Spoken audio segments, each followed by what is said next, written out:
Hey everyone, welcome back to the channel.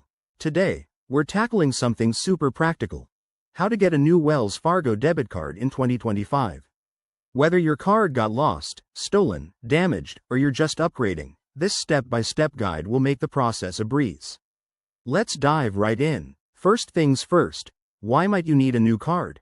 In 2025, Wells Fargo has streamlined their services with enhanced security features like biometric verification and faster delivery options. So, if your card is compromised or expired, it's easier than ever to replace it. Step 1. Log into your Wells Fargo account. Head to the official website or open the mobile app. Make sure you're using the latest 2025 update for the smoothest experience. Once logged in, navigate to the Account Services section. Here, you'll find an option for Order a New Debit Card. Click on that, and follow the prompts to select the reason for your request. Next, verify your identity. Wells Fargo prioritizes security, so you'll need to confirm your details. Think entering a one-time code sent to your phone or email. This only takes a minute and keeps your account safe. If you're requesting a replacement due to fraud, be sure to report it first through the app's security center. Now, for step 3. Choose your delivery method.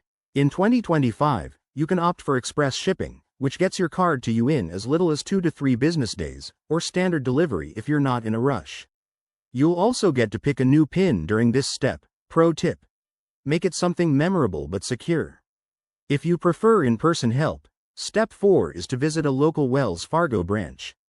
Bring your ID, and a teller can assist you on the spot. This is great if you're dealing with multiple issues or want personalized advice. Finally, once your new card arrives, activate it right away through the app or by calling the number on the back. And remember, always monitor your account for any unusual activity. There you have it. That's how to snag a new Wells Fargo debit card in 2025. If this helped, give it a thumbs up and subscribe for more banking tips. See you in the next video.